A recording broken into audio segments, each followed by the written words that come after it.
Melihat aksi Yuda yang mengerikan itu, para ahli spiritual yang berada di barisan belakang langsung menghentikan langkah. Mereka mundur beberapa meter dengan tangan yang gemetar dengan hebat. Gila, ia benar-benar sungguh gila. Aku tidak mau mati sia-sia. Tapi ini perintah. Jika kau kabur, kau juga akan mati. Apa yang kalian takutkan? Dia pasti akan tamat jika leluhur tua muncul. Kita tidak perlu takut. Yuda mengulurkan tangannya ke udara. Mandau yang baru saja membantai puluhan orang itu terbang kembali dan mendarat tepat di telapak tangannya. Ia berdiri tegak di atas genangan darah, menatap sisa-sisa musuh tanpa mengucapkan satu kata pun. Sementara itu, Ryo telah menaiki tumpukan reruntuhan batu untuk mendapatkan posisi yang jauh lebih tinggi. Beberapa ahli spiritual mencoba memanjat reruntuhan itu untuk menjatuhkannya. Ryo mengangkat pedangnya lurus ke arah langit. Pedang bayang marah.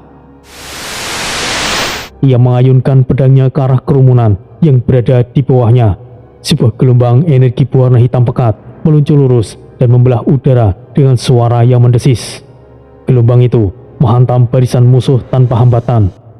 Para ahli spiritual itu terbelah menjadi dua dengan potongan yang sangat rapi.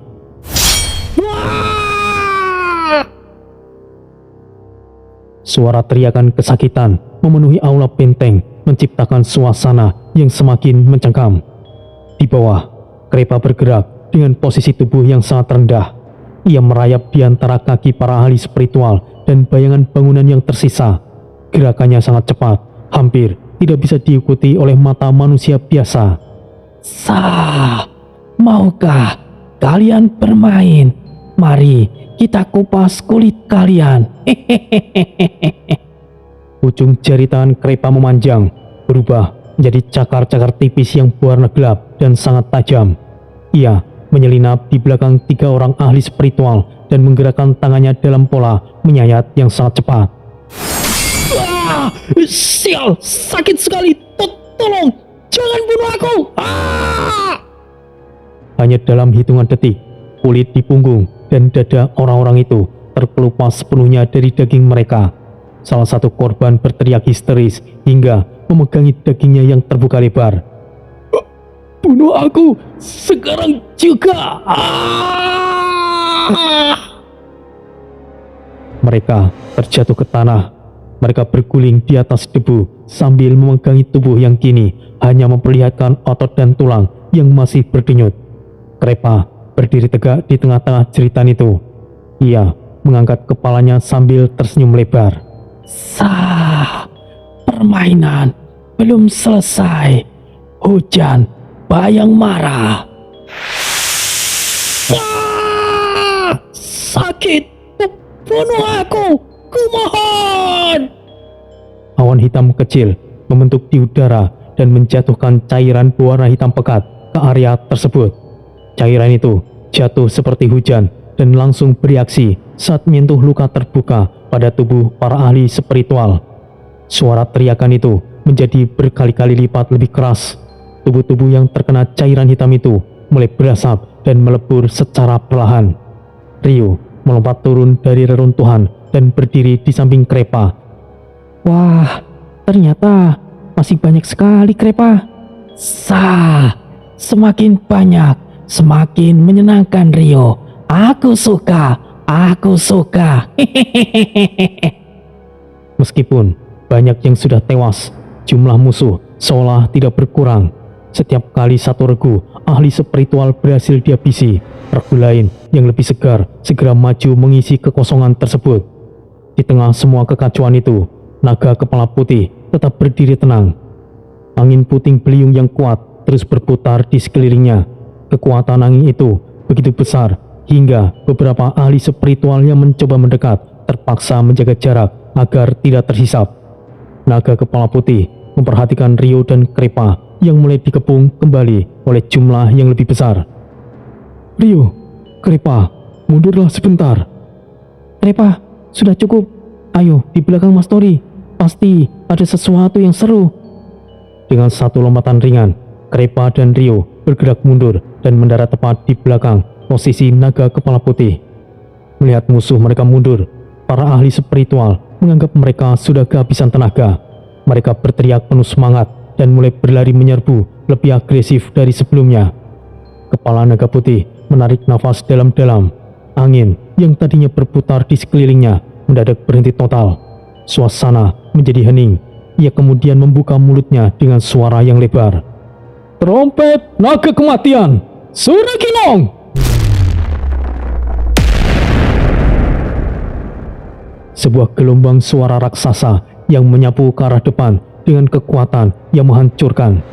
Udara di halaman benteng bergetar hebat, seolah-olah ruang di sana akan pecah. Geding yang berada beberapa meter di samping kiri langsung membelahkan matanya karena terkejut. Apa itu? Pinoko yang merasakan bahaya besar segera memberikan peringatan kepada anak buahnya. Semuanya menyingkir!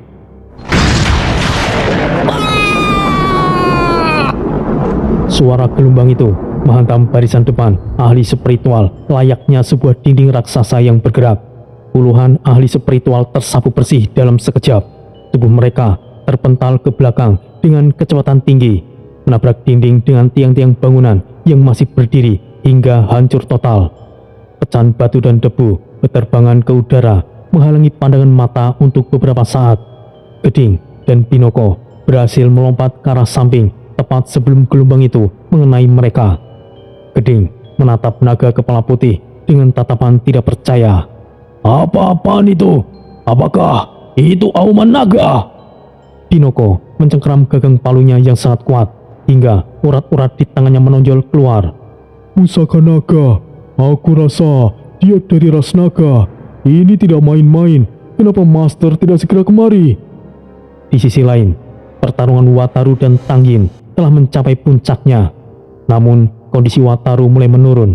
Gerakannya tidak lagi presisi dan nafasnya terdengar sangat berat. Tangyin tetap mempertahankan senyum tipisnya. Ia bergerak dengan sangat lincah, menghindari seolah-olah ia sedang menari. Wataru meluncurkan tebasan dari sisi kiri dengan tenaga yang tersisa. Tangyin menundukkan tubuhnya dengan santai. Tangyin tertawa dengan suara yang mengejek. Kau sangat payah bocah. Hanya dengan kemampuan seperti ini, kau bahkan tidak akan bisa menyentuhku. Wataru meledak dalam amarah yang luar biasa. Ia mengabaikan rasa lelah di tubuhnya. Aku akan membunuhmu, Tangyin! Ia melompat tinggi ke udara dan mengayunkan kedua bilah energinya ke bawah dengan seluruh berat di badannya.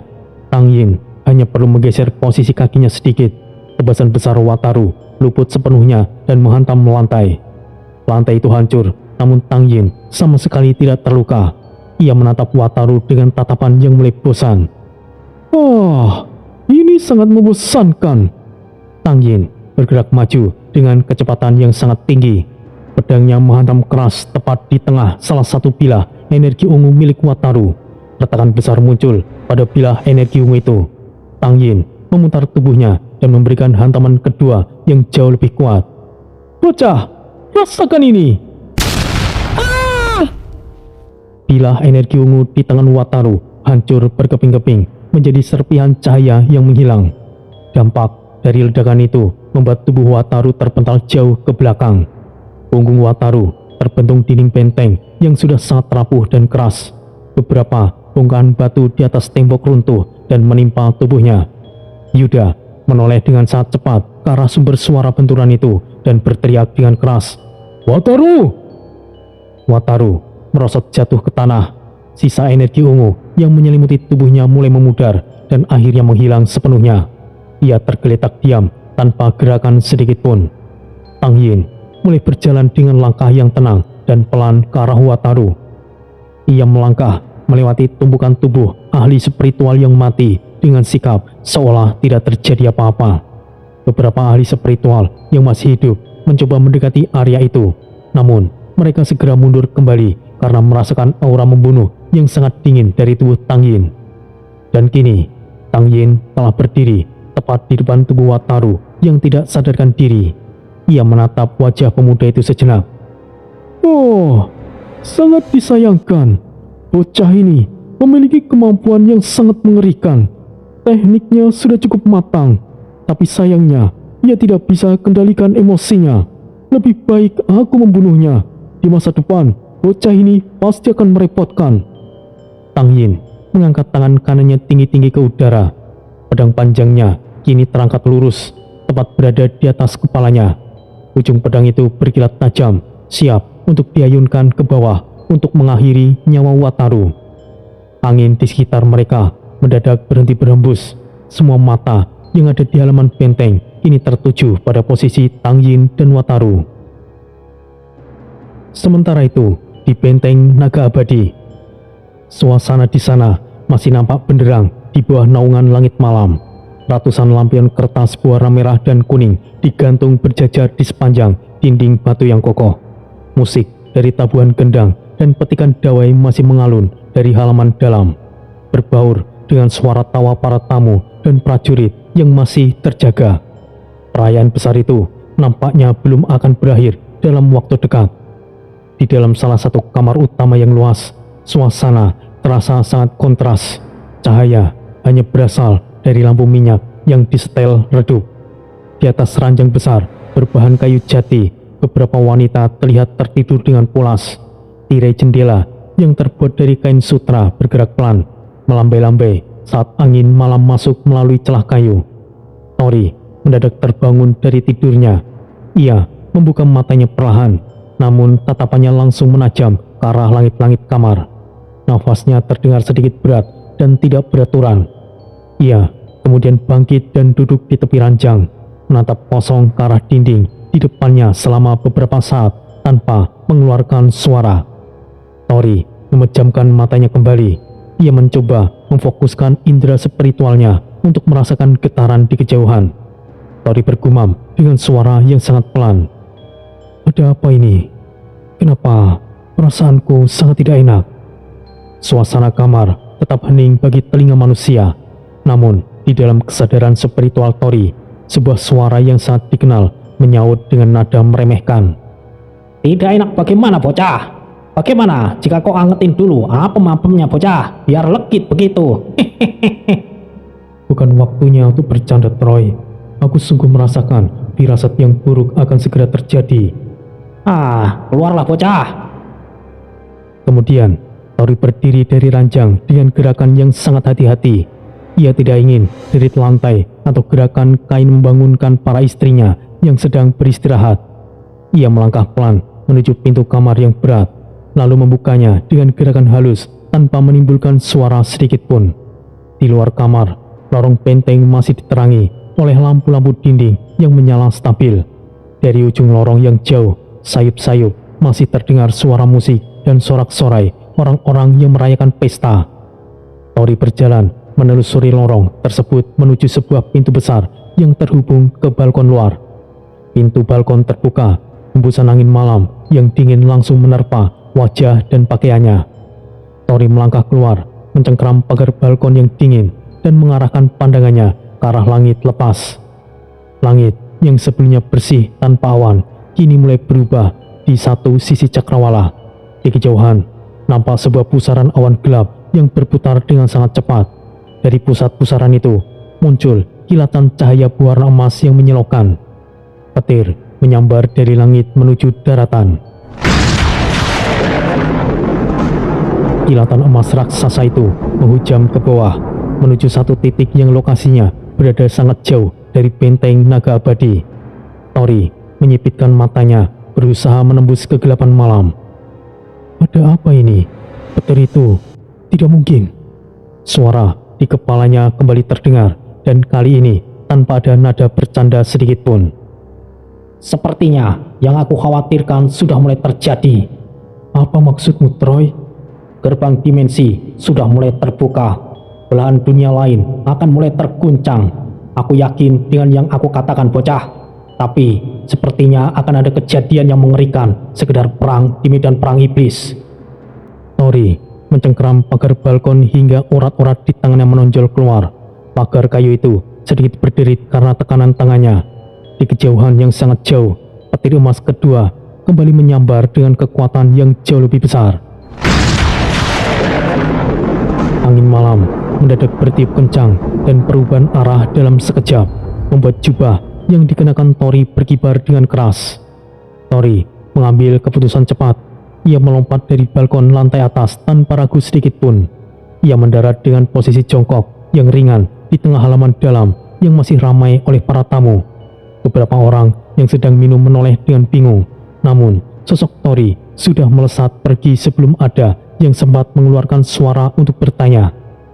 Tori melompat ke atas bangunan atap samping, lalu berpindah ke menara pengawas tertinggi yang ada di benteng naga abadi.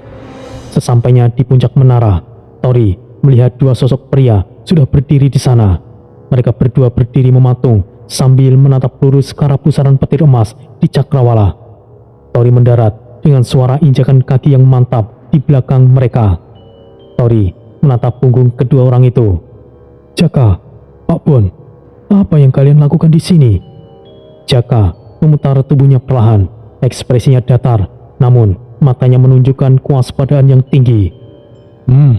Kau sendiri kenapa kemari? Bukankah kau sedang bulan madu, Tori?" Bon, yang berada di samping Jaka, hanya menyeringai lebar, meskipun sorot matanya terlihat gelisah. "Bulan madu yang kesekian kali, jahanam." Tori ikut tersenyum. Ia melangkah maju hingga berdiri sejajar dengan mereka berdua, menatap ke arah pusaran awan yang semakin menghitam. "Apakah kalian merasakannya?" Jika yang kau maksud adalah pusaran petir emas di sana itu, dan itu benar alasan kami kesini, Tori." Fenomena yang hampir sama saat aku melihat peninggalan visual di klan Barong. Pusaran petir itu adalah tanda terbukanya gerbang dimensi. Entah apa yang ada di sana. Hal ini membuatku gelisah, jahanam. Petir emas kembali menyambar dari langit. Cahaya emas yang sangat terang menyinari seluruh gumpalan awan gelap selama beberapa detik sebelum kembali gelap. Jaka mengamati koordinat jatuhnya kilat dengan seksama. Dari lokasinya, aku bisa menebaknya. Itu berada di kawasan Benteng Tengkorak. Kita tidak harus ikut campur apa yang dilakukan di sana, Tori. Aku tidak peduli dengan itu, tapi aku merasakan firasat yang sangat buruk, Jaka. Seakan aku akan menyesal jika aku tidak ke sana. Jangan buat ulah, Tori. Kita tahu sekuat apa si bau rekso itu. Ditambah, di sana adalah markasnya. Kesana sama saja bunuh diri, jahanam. Angin di puncak menara bertiup semakin kencang, menggoyangkan struktur bangunan kayu yang ada di sana. Jaka terdiam sejenak. Ia nampak sedang menimbang sesuatu sebelum akhirnya kembali membuka suara. Beberapa hari yang lalu, saat acara pernikahanmu, aku mendapatkan pesan dari Mas Ryo melalui prajurit marahnya. Ia mengatakan Yuda dan Wataru telah meninggalkan benteng surga. Ryo mengikuti diam-diam, dan dugaan Ryo mereka pergi menuju benteng tengkorak. Itu artinya perasaan burukku tidak salah. Aku harus memastikannya untuk ke sana. Tori, jangan sembarangan. Aku akan ikut bersamamu, Tori. Jahanam kalian berdua. Sial, ayo berangkat. Petir emas kembali menyambar dengan dentuman yang jauh lebih keras dari sebelumnya, seolah-olah langit sedang dibelah. Guncangan dari ledakan udara itu terasa hingga ke menara tempat mereka berdiri. Di bawah, beberapa prajurit penjaga mulai melihat ke atas langit dengan wajah yang bingung dan takut. Tori menatap sesekali ke arah pusaran cahaya di kejauhan. Wajahnya mengeras dan penuh tekad. Tanpa berkata apa-apa lagi, ia melompat lebih dulu dari puncak menara yang tinggi itu. Jaka langsung melompat menyusul, tubuhnya melesat di udara mengikuti arah Tori. Bon mendesah panjang dengan nada jengkel. Kemudian ia mengambil ancang-ancang dan ikut melompat ke bawah. Mereka berdua memang edian, jahanam. Ketiga sosok itu kemudian bergerak dengan kecepatan yang sangat tinggi. Mereka melewati dinding benteng dan melesat masuk ke dalam kegelapan hutan, meninggalkan hiruk-pikuk perayaan di benteng naga abadi. Mereka bergerak dalam satu garis lurus menuju ke arah benteng tengkorak yang terus disambar kilatan petir emas itu. Sementara itu, di tempat lain, langit di atas benteng surga nampak terlihat kelam dan pekat. gumpalan awan hitam berderak rendah, didorong oleh angin kencang yang menderu melewati celah-celah menara batu yang menjulang tinggi. Di sepanjang dinding benteng, api obor bergoyang hebat, sesekali meredup, hampir padam diterjang hembusan angin yang tidak stabil. Di dalam markas besar skuad Singa Terbang, suasana terasa sangat mencekam. Beberapa prajurit berdiri tegak dengan wajah tegang di sekitar meja kayu panjang yang dipenuhi dengan hamparan peta wilayah dan tumpukan gulungan pesan yang tersebar tidak beraturan. Udara di dalam ruangan itu terasa berat oleh kecemasan. Sally melangkah maju ke depan meja, sementara Sunny berdiri dengan sikap waspada di sampingnya. Master, izinkan kami menyusul Yuda dan Wataru. Mereka adalah orang yang sangat Kapten Tori pedulikan. Jika terjadi apa-apa dengan mereka, semuanya tidak akan baik-baik saja. Hanya berdua pergi ke Benteng Tengkorak, itu namanya bunuh diri. Suara Sally memecah kesunyian ruangan. Beberapa prajurit yang berjaga di sudut ruangan saling melemparkan pandangan dengan mata yang tidak tenang. Angin malam yang dingin menusuk melalui jendela kayu yang terbuka lebar, menerbangkan beberapa lembar kertas di atas meja.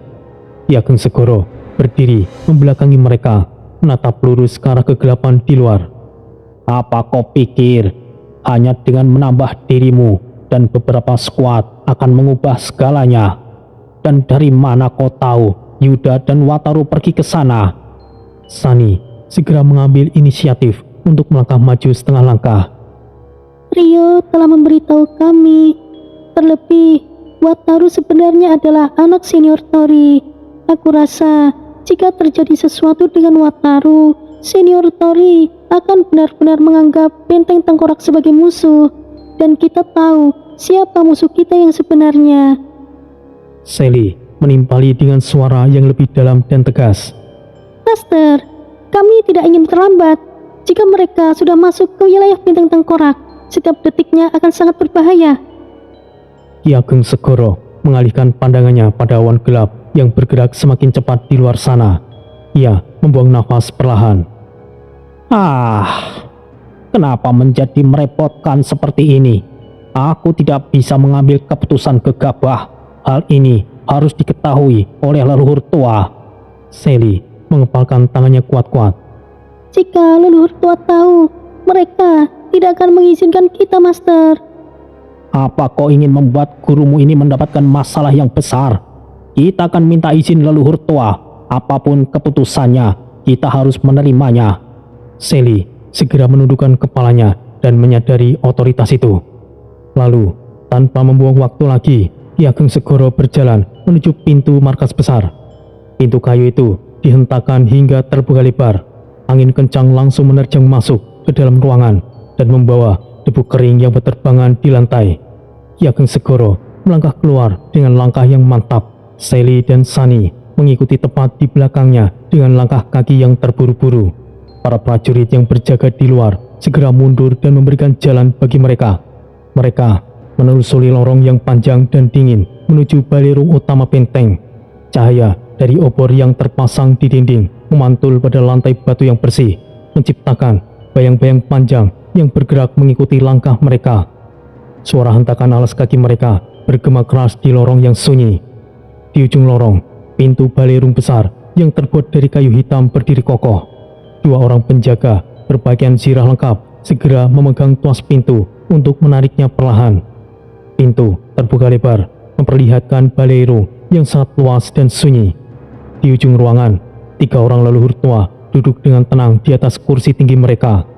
Cahaya api obor dari sudut ruangan memantul pada permukaan batu, menciptakan suasana yang anggun namun menekan. Ki Ageng Segoro berjalan menuju ke tengah ruangan, berhenti tepat di hadapan para leluhur. Sally dan Sunny tetap berada di belakangnya dalam posisi menunduk hormat. Setelah memberikan penjelasan panjang mengenai situasi yang terjadi, Ki Ageng Segoro menarik nafas panjang untuk menenangkan diri. Oleh sebab itu, jika diizinkan, aku sendiri yang akan memimpin beberapa skuad Singa Terbang untuk pergi ke Benteng Tengkorak. Keheningan mendadak pecah oleh ketegangan yang meningkat secara tiba-tiba. Nyai Skarpati langsung berdiri dari kursinya dengan wajah yang menunjukkan kemarahan. Apakah kau gila, Segoro? Kau pikir seperti apa itu benteng tengkorak? Suara lantang itu menggema di setiap sudut balairung, memantul di langit-langit yang tinggi. Sunny dan Sally menahan nafas mereka, tidak berani sedikit pun menggerakkan tubuhnya. Ki Ageng Segoro tidak goyah. Ia tetap berdiri tegak menghadap Nyai Skarpati. Ya, aku tahu konsekuensinya. Tapi jika keputusanku ini diizinkan. Ki Sang Hyang Wiku yang sedari tadi terdiam kini memejamkan matanya sejenak. Seluruh ruangan menjadi hening total. Bahkan suara angin dari luar seolah menghilang. Segera, tindakan nekat jika kau ingin pergi ke sana. Tidak ada konsekuensi lebih besar jika Wataru tewas di sana. Kenapa kau mengizinkannya pergi, Segoro? Maafkan aku, leluhur tua. Aku bahkan baru tahu jika Wataru ternyata adalah anaknya Tori. Tiba-tiba suara tawa kecil terdengar dari arah Yai Wulung. Sungguh kejutan yang tidak disangka-sangka. Aku menjadi semakin yakin jika anak yang bernama Wataru itu memang memiliki darah warisan dari Kala Mahesa, karena ayahnya membawa takdir Nagantara. Hanya mereka yang memiliki ikatan satu darah yang mendapatkan salah satu dari 7 warisan agung. Wataru tidak boleh tewas. Dia adalah salah satu orang yang akan menjadi harapan 9 semesta. Aku akan pergi bersama mereka ke benteng tengkorak. Mendengar pernyataan itu, Sally dan Sunny tidak bisa menyembunyikan senyum lega di wajah mereka. Terima kasih, leluhur. Ki Ageng Segoro mengangkat kepalanya kembali, menatap Kiai Wulung dengan rasa yang syukur. Terima kasih, leluhur tua Kiai Wulung. Nyai Skarpati membuang nafas panjang, mencoba meredam emosinya yang meluap. Ini benar-benar tidak terduga. Rekso bukan orang yang mudah tunduk hanya dengan kau seorang, Wulung. Aku akan ikut. Aku juga ada perlu di benteng naga abadi. Apakah kau akan baik-baik saja sendirian di sini, Wiku? Jika begitu, pergilah. Benteng surga sudah kembali pulih seperti dulu. Tidak ada yang bisa mengancam benteng surga. Jika begitu, tidak perlu menunda waktu lagi. Kita akan berangkat sekarang. Suasana di dalam balairung berubah seketika menjadi sibuk. Para penjaga bergerak dengan sangat cepat keluar dari ruangan untuk meneruskan perintah tersebut ke seluruh penjuru benteng. Suara langkah kaki mereka cepat terdengar beradu dengan lantai di batu lorong. Di halaman luar benteng surga, suara dentuman lonceng peringatan mulai dibunyikan secara berulang-ulang. Ratusan anggota singa terbang berhamburan keluar dari barak-barak mereka. Mereka berkumpul dan membentuk barisan dengan sangat cepat di tengah lapangan itu. Sally berdiri di depan barisan besar itu. Kita akan bergerak ke benteng tengkorak. Jangan ada yang tertinggal. Semuanya mengerti? Tak lama kemudian, Ki Ageng Segoro keluar dari balairung besar didampingi oleh Kiai Wulung dan Nyai Skarpati. Angin berputar-putar di sekitar halaman, terpengaruh oleh energi besar yang dilepaskan oleh para leluhur. Para prajurit yang melihat kedatangan mereka segera merapatkan barisan dan memberikan hormat secara sempurna. Kiai Wulung menatap lurus ke arah gerbang utama yang masih tertutup. Jangan buang waktu lagi. Semoga saja kita tidak terlambat. Ki Ageng Segoro mengangkat tangannya tinggi ke udara dan memberikan perintah terakhir. Buka gerbangnya, kita berangkat. Beberapa penjaga di atas dinding benteng segera memutar tuas besi yang menggerakkan mekanisme gerbang. Gerbang itu terbuka secara perlahan, menyikap jalanan gelap yang membentang di luar benteng. Angin malam yang sangat deras langsung menerjang masuk ke dalam halaman benteng melalui kebukaan gerbang. Pasukan singa terbang mulai bergerak maju, melangkah keluar satu persatu menuju kegelapan. Suara langkah kaki ratusan prajurit itu terdengar sangat kompak dan bertenaga. Sally berjalan di posisi paling depan berdampingan dengan Sunny. Ki Ageng Segoro berada di tengah-tengah pasukan. Sementara itu, Kiai Wulung dan Nyai Skarpati berjalan dengan tenang namun penuh wibawa tanpa keraguan sedikit pun. Di atas mereka, Gumpalan awan bergerak dengan kecepatan yang tidak wajar. Sesekali terlihat kilatan cahaya samar dari kejauhan yang sangat jauh membelah langit malam. Sally menyempatkan diri menoleh ke arah benteng yang mulai mereka tinggalkan. Kita harus membawa mereka kembali. Semoga saja semuanya tidak terlambat. Ki Ageng Segoro tetap menjaga pandangannya lurus ke jalanan di depan mereka. Jika aku tahu, aku tidak akan membiarkan mereka pergi. Kiai Wulung menunjukkan senyum tipis di wajahnya yang penuh keriput itu. Perjalanan ini mungkin tidak akan mudah, tapi sepertinya menyenangkan juga. Nyai Skarpati menambahkan dengan nada yang sangat serius. Kita pasti akan menghadapi Rekso. Kita harus benar-benar bersiap. Langkah pasukan besar itu terus menjauh, ditelan oleh kegelapan hutan di luar benteng surga. Di belakang mereka, gerbang mulai ditarik kembali untuk menutup. Benteng surga kini kembali sunyi, menyisakan kekosongan di halaman yang baru saja penuh dengan prajurit. Pasukan singa terbang bersama 2 orang leluhur tua kini bergerak membelah malam menuju benteng tengkorak. Akhirnya, 2 orang leluhur tua akan datang ke benteng tengkorak hanya untuk memastikan keselamatan Wataru. Apakah mereka sempat? Benteng tengkorak tidak akan gentar hanya karena 2 leluhur tua. Ki Baworekso bukanlah seorang yang bisa dianggap remeh. Langit di atas benteng tengkorak bergetar dengan hebat. Struktur ruang di titik itu seakan dipaksa terbuka oleh kekuatan yang tidak kasat mata. Portal yang berada tepat di tengah halaman utama berputar dengan kecepatan tinggi. Pusaran itu tidak lagi memperlihatkan satu warna, melainkan campuran antara cahaya hitam pekat dan emas yang saling mengunci satu sama lain. Suara gemuruh itu memekakkan telinga, menyabut debu dan material ringan di sekitar halaman.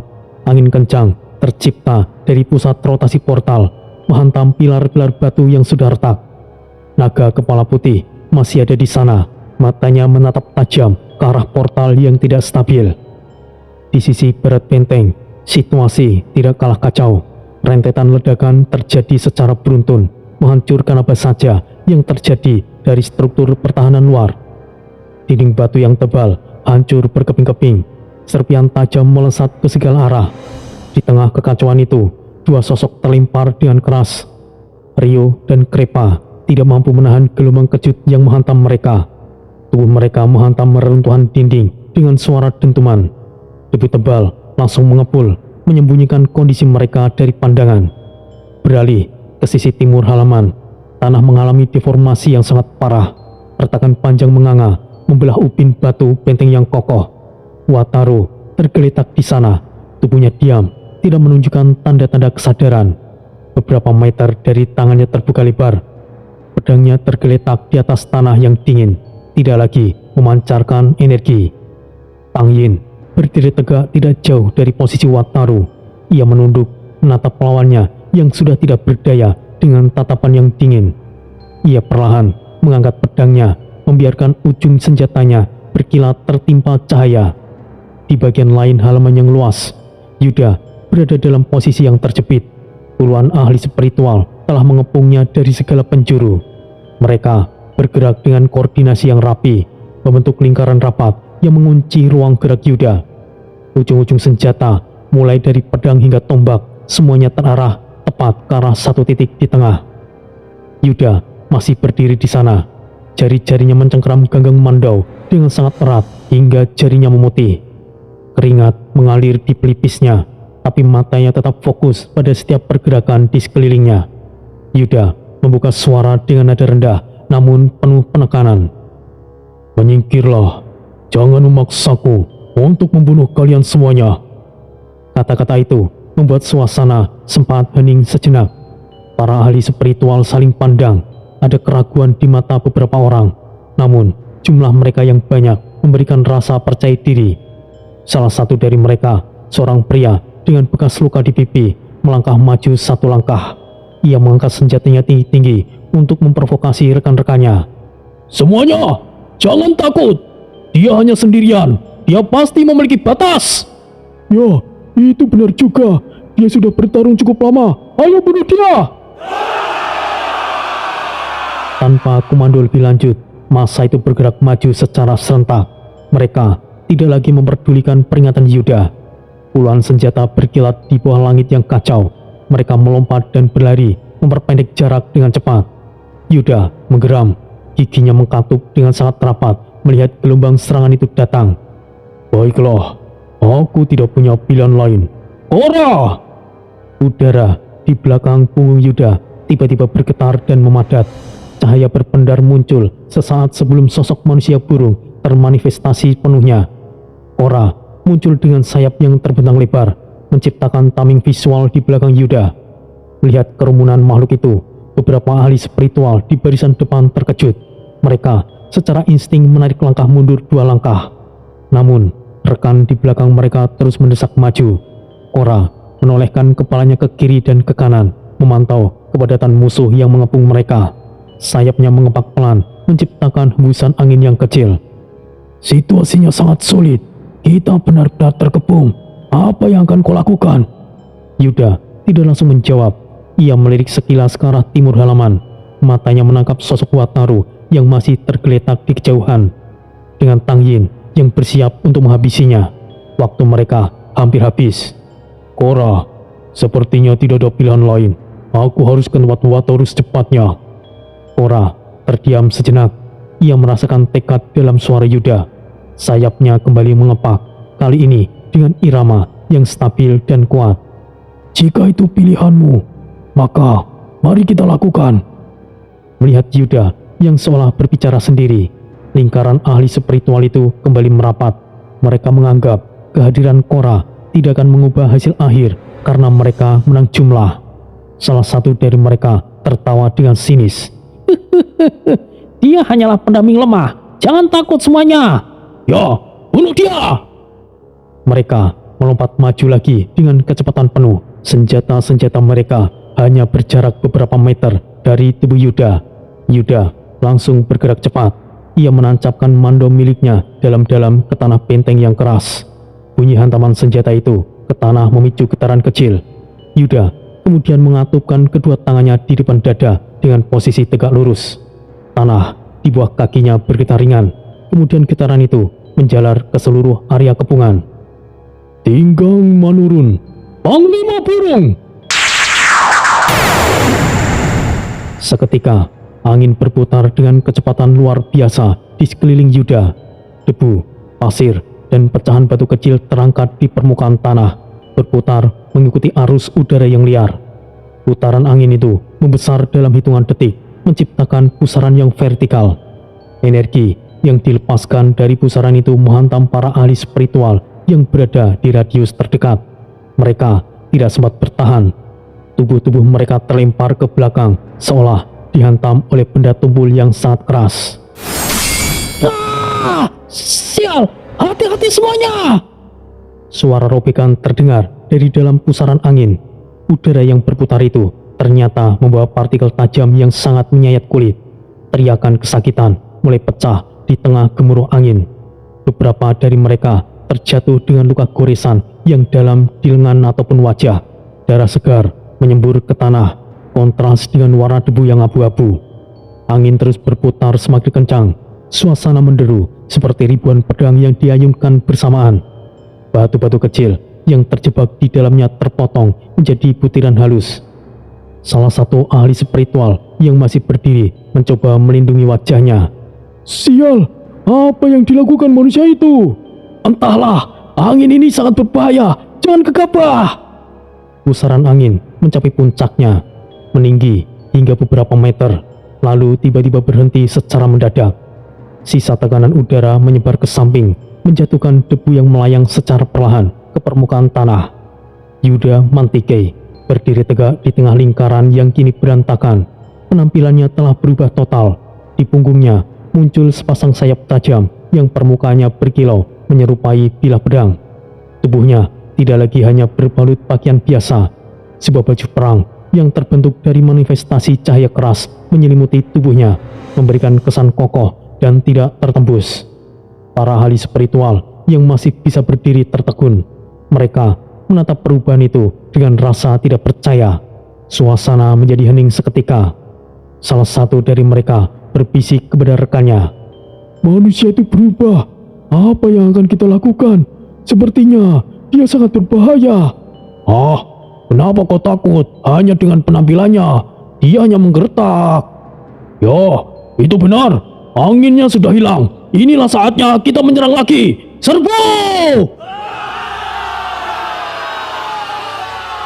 Mereka menyerang secara membabi buta dari segala arah, mencoba menenggelamkan Yuda dengan jumlah mereka. Yuda Mantike tetap tenang. Ia perlahan mengangkat salah satu tangannya ke arah depan. Udara di telapak tangan kanannya bergetar dengan hebat. Aku tidak ada waktu untuk ini. Angin pedang. Panglima burung.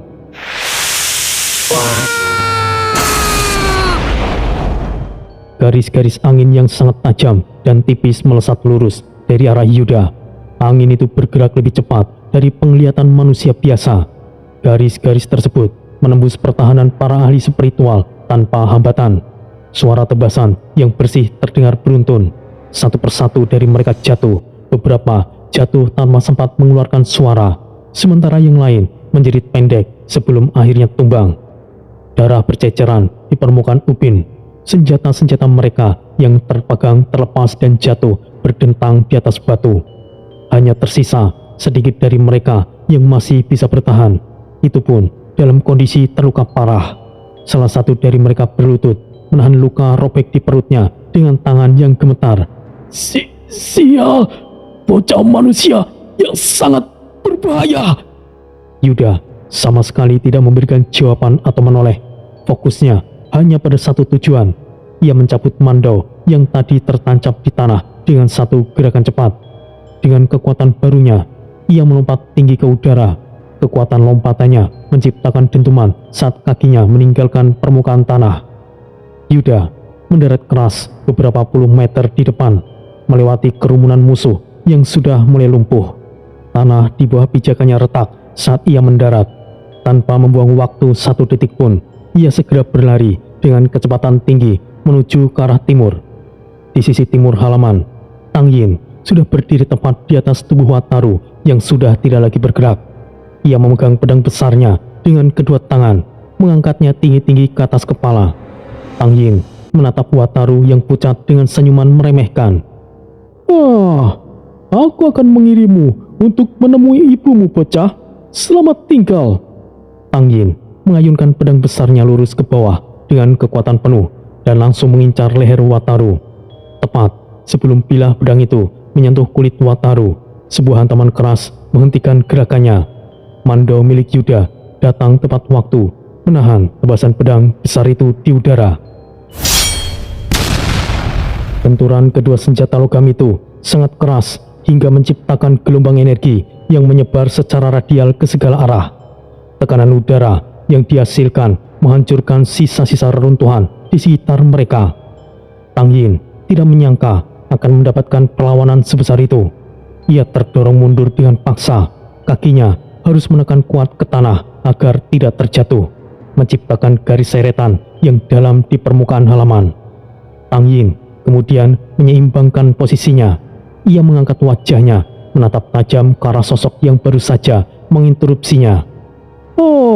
Sial kau, Mantike. Apa-apaan wujudmu itu? Apakah kau ingin melakukan pagelaran seni? Yuda tidak menanggapi ejekan itu. Tidak ada ruang untuk basa-basi. Ia langsung menghentakkan kakinya dan meluncur ke arah Tang Yin dengan Mando yang sudah siap untuk menebas.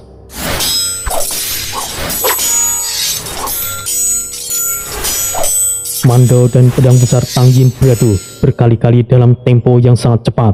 Setiap benturan menghasilkan ledakan energi kecil dan percikan api yang menerangi debu di sekitar mereka. Tang Yin mulai merasakan tekanan yang berbeda. Ia menahan setiap serangan Yuda dengan susah payah. Tangannya terasa bergetar hebat setiap kali senjatanya berbenturan dengan Mando.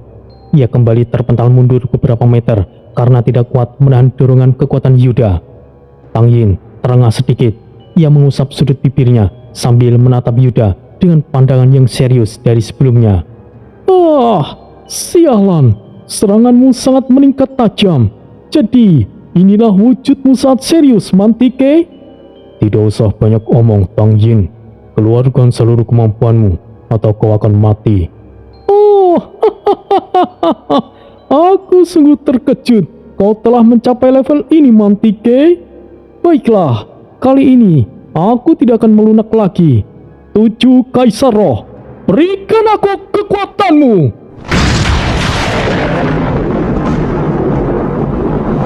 Seketika, setelah Tang Yin mengucapkan kata-kata itu, suasana di sekitar mereka berubah secara drastis.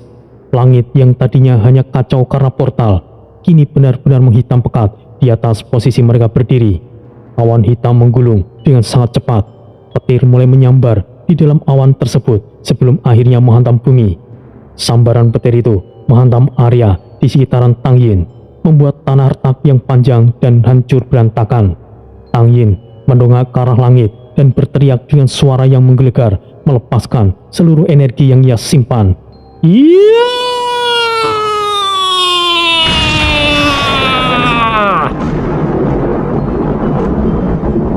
Tubuhnya mulai mengalami transformasi yang mengerikan.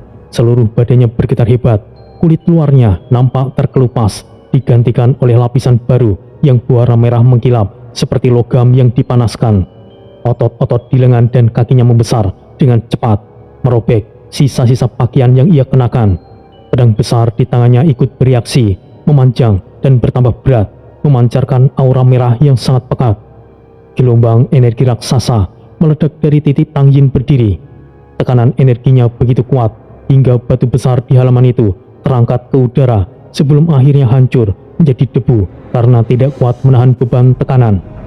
Yuda Mantike segera menancapkan kakinya lebih dalam dan mengangkat mandonya secara diagonal untuk menahan tekanan gelombang energi agar tidak mengenai Wataru yang berada di belakangnya. Debu tebal kembali menyelimuti seluruh halaman timur benteng tengkorak, menutupi pandangan siapapun yang melihat dari jauh.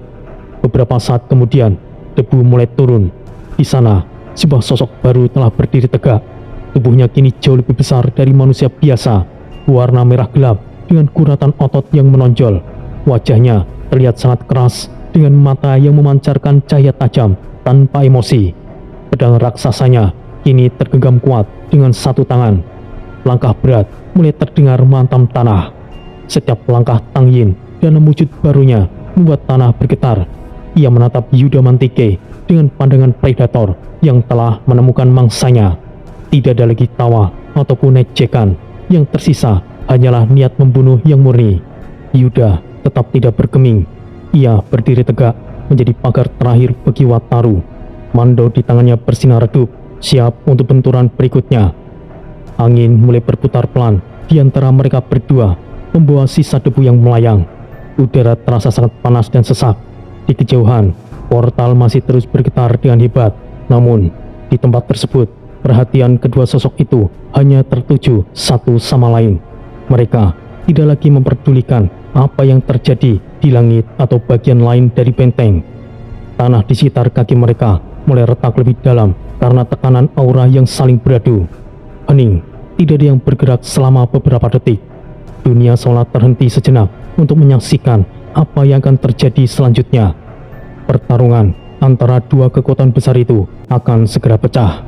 Tang Yin mengangkat pedang raksasanya secara perlahan. Ujung pedang itu menunjukkan tepat ke arah dada Yuda.